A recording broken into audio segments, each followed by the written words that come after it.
Muy buenas noches compañeros, muy buenas noches profesor. En el día de hoy vengo a hablarles un poco sobre la densidad de corriente y la ley de Ohm, la original. Como sabemos, la corriente eléctrica se define como la tasa de cambio de la carga con respecto al tiempo, ¿cierto? Entonces sabemos que la corriente es igual a de Q, que es la carga, sobre de T, que es el tiempo. De la unidad medida de la carga son los coulombs y el tiempo son los segundos. Pues tenemos una J que es un vector y la podemos llamar como la densidad de corriente. Esta es la cantidad de corriente por una unidad de área.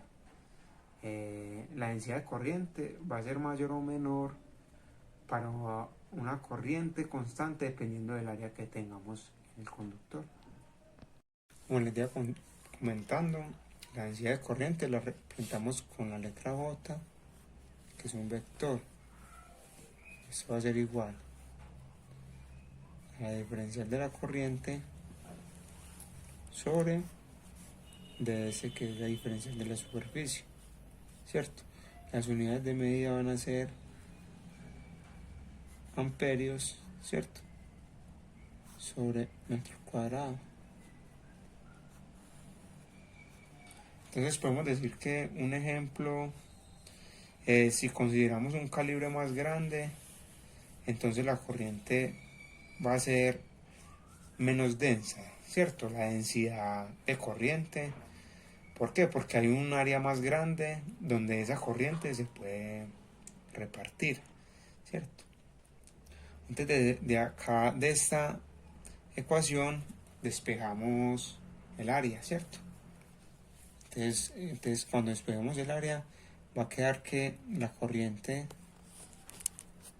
es igual a la integral de superficie por la densidad de corriente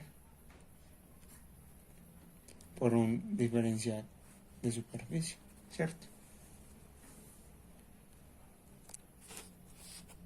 La ley de Ohm en forma puntual, o la ley de Ohm original, ¿cierto? Es la densidad de corriente. Sabemos que la densidad de corriente es amperio sobre metros al cuadrado, ¿cierto? Eso va a ser igual, pues si sabemos que la corriente sobre un área es igual a sigma. Podemos decir que sigma es la conductividad en unidad de Siemens sobre metro, esa es la unidad medida, ¿cierto? Siemens sobre metro. Y sigma lo que representa es la habilidad que tienen los materiales para conducir corriente eléctrica. En esta ecuación también podemos ver otra variable que es muy parecida al campo eléctrico, pero no es el campo eléctrico. Es una propiedad del campo eléctrico que se hace llamar intensidad del campo eléctrico. Escribiendo pues la ecuación de lo que acaba de explicar, podemos decir que la densidad de la corriente es igual a sigma por la intensidad del campo eléctrico. Entonces sabemos que esta es la ley de Ohm original, ¿cierto? También podemos decir que los conductores de mayor calibre tienen menor resistencia. Decimos que si el material es más conductivo, la resistencia también va a ser más pequeña. Pues sabemos que la resistencia nosotros la definimos como la oposición a la corriente, ¿cierto? Entonces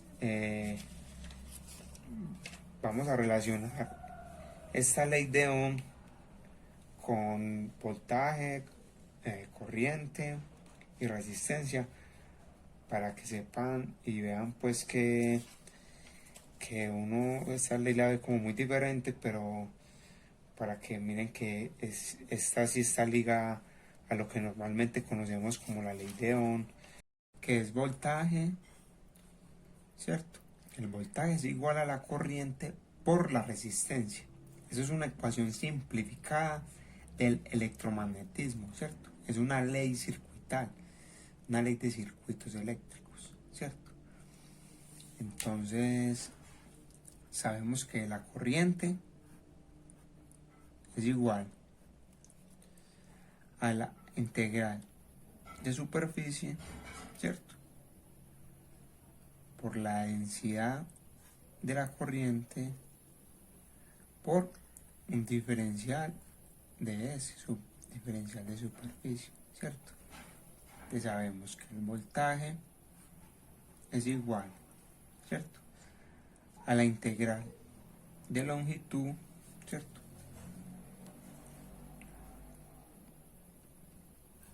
Por el campo eléctrico por un diferencial de longitud. Y sabemos que la resistencia es igual a la longitud sobre sigma, ¿cierto? Por un área superficial.